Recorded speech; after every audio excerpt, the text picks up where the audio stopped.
રાજકોટ મહાનગરપાલિકાના વેરા શાખાના જણાવ્યા અનુસાર અનેક સરકારી કચેરીઓ આવેલી છે, ત્યારે રાજકોટ મહાનગરપાલિકાના વેરા વિભાગમાં સરકારી કચેરીનું કુલ 89 કરોડ રૂપિયા જેટલો વેરો ભરવાનો બાકી હોવાનું સામે આવ્યું છે, જેની વધુ માહિતી રાજકોટ મહાનગરપાલિકાના વેરા વિભાગના અધિકારી વત્સલ પટેલે પૂરી પાડી હતી। મારું નામ Vatsal Patel, central zone tax officer, Rajkot મહાનગરપાલિકા। જો રાજકોટની સરકારી કચેરીઓ વિશે આપણે જણાવું તો જે છે રાજકોટમાં અલગ અલગ જે છે એ ઘણી બધી સરકારી કચેરીઓ આવેલી છે, જેમાં સામાન્ય રીતે જે છે એ આજની તારીખે આપણે જણાવું તો અલગ અલગ જે છે 89 કરોડ જેટલું માગણું જે છે એ સરકારી કચેરીઓનું બાકી છે, જેમાં મુખ્યત્વે આપણે જણાવું કે જે છે એમાં ખૂબ જે મોટા બાકીદારોનું આપણે જે છે એ જણાવું તો એમાં જે છે રેલવે છે, સમરસ હોસ્ટેલ છે, સૌરાષ્ટ્ર યુનિવર્સિટી છે, કલેક્ટર ઓફિસ છે, સિટી પોલીસ છે અને પીડબ્લ્યુડી છે, જે મુખ્ય મહત્વ માગણાની અંદરનું 80% જેટલું માગણું આ સરકારી કચેરીઓનું બાકી છે।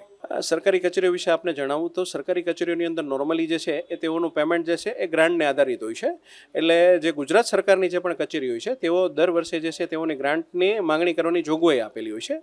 સરકાર પાસે જે છે એ ફંડને અનુસંધાને જે ગ્રાન્ટની જોગવાઈ કરવામાં આવે એના અનુસંધાને તેઓ દ્વારા રકમ જે છે એ નિયત સમયમાં ભરપાઈ કરવામાં આવે છે। ઘણી વખત એવું બને કે સરકારશ્રી દ્વારા જે ગ્રાન્ટની માંગણી કરવામાં આવેલી હોય તે ગ્રાન્ટમાંથી પૂર્ણ ગ્રાન્ટ ના મળે તો તેઓનું જે છે તેઓનું ચોક્કસ રકમનું પેમેન્ટ જે છે થઈ શકતું નથી। સામાન્ય રીતે જણાવું તો જે છે એ સરકારી કચેરીઓ વિશે પહેલાં પ્રથમ આપણે જણાવી દઉં કે સરકારી કચેરીઓની અંદર જે છે એમાં કોઈ પણ પ્રકારના જે છે સ્ટ્રિક્ટ પગલાં લેવામાં આવતા નથી, કારણ કે સરકારી કચેરી એવી છે કે જે તમામ જે છે રાજકોટ મહાનગરપાલિકાના તમામ અરજદારોને જે છે રોજબરોજની પ્રવૃત્તિમાં તેઓની જરૂર પડતી હોય છે। સરકારી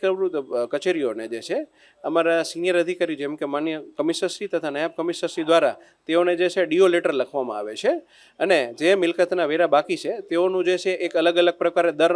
મહિને અથવા છેલ્લે જે છે એ દર 15 દિવસે મિટિંગ કરી તેઓ આ બાબતમાં જે છે એમાં સત્વરે પેમેન્ટ કરી દે એની જાણ પણ કરવામાં આવે છે।